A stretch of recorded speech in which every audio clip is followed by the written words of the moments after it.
Who's ready for a little bit of Mercury retrograde sprinkled in with eclipse season? That's right, we just entered Mercury in retrograde, residing in the zodiac of Taurus.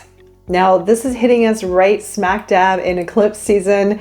How could the energies be more conflicting than this? So basically what's happening is we have eclipse season, which intensifies the energy. So you already may have been noticing a very strong shift in energy, myself included.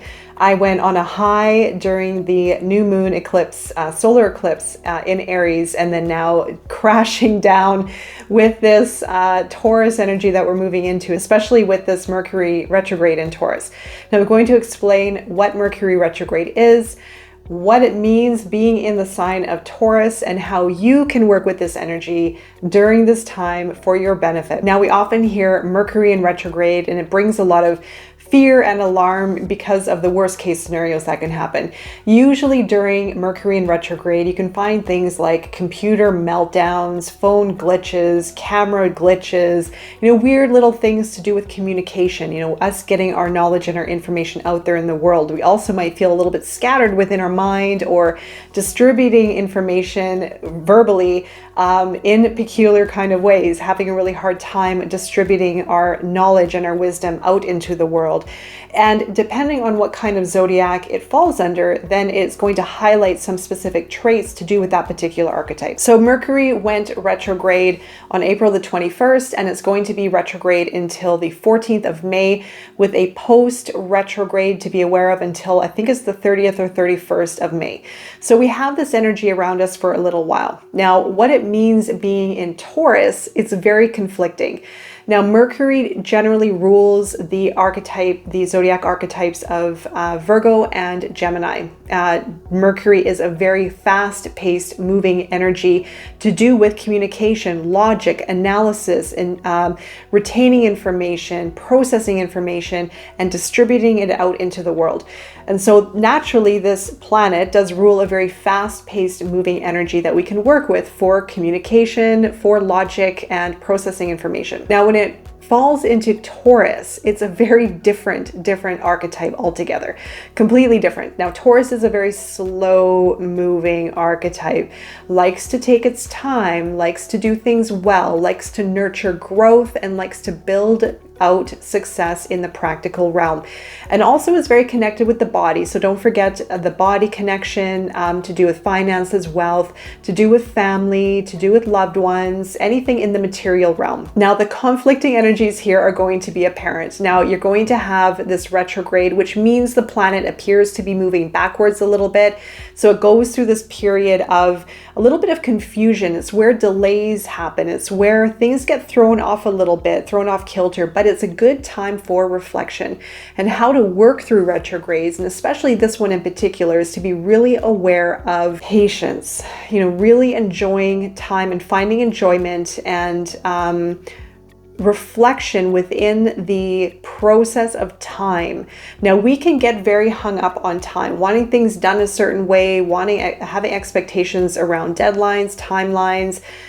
Now, this is also part of the transition that we are moving into a higher state of consciousness, into a 5D consciousness, is letting go of time and letting go of the pressures. Now, the Mercury archetype can definitely put a lot of emphasis on time and getting things done because it is a fast-paced moving energy. But this actually can be a really great time to reflect inward and to be aware of where can I integrate more patience within maybe my work environment, with deadlines, with the pressure that I put on myself, because we all have self-imposed pressure that we put on ourselves to do with tasks and finances and responsibilities.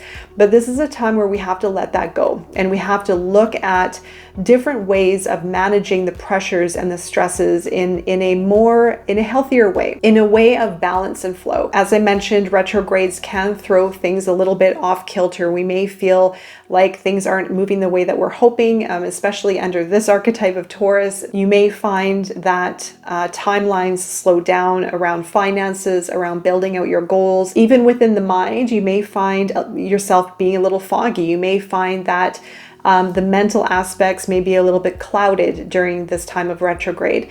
Like I said, things to do with finances, results, anything to do with work, growth and development, and also a mind-body disconnect, right? So that is where the earth becomes a little bit disjointed from the mind, from the logic. So we're going to have a little bit of that imbalance, if you will. So be aware of that. And as I mentioned, retrogrades, these are not a time to be worried about. This is a time for reflection, and every retrograde has a really great learning aspect to it. What can we learn through this time rather than get caught up in what isn't working and why things aren't working the way that we want them to work out. And that is the old paradigm of us holding on to expectations, wanting things to be done a certain way, being used to a certain schedule and rhythm. And then all of a sudden, when that gets thrown off, what happens is there is an imbalance that is created within us, or we lose our rhythm that we're used to maybe working in, or the expectations that we're placing on our results or on our goals. Taurus is all about building out goals for long-term success, but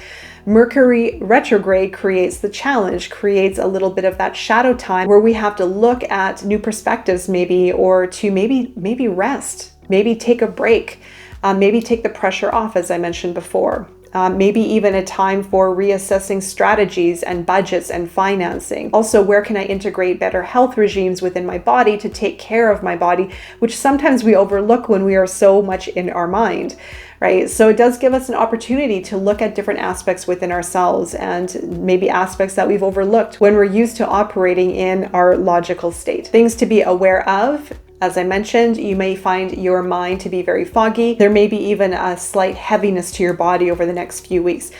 But again, if this is resonating with you, and if you are going through some of these experiences, it is time to maybe slow down, get extra rest. Do not feel guilty or worried if you take the pressure off and if you get extra rest. And it could be a good lesson in slowing down, right? And this is something that I am working on myself. It definitely has hit me really strong, this retrograde. This is a time where we can all learn through, and especially during eclipse season when we are hit with this new energy and a little bit of unexpected surprises from the universe.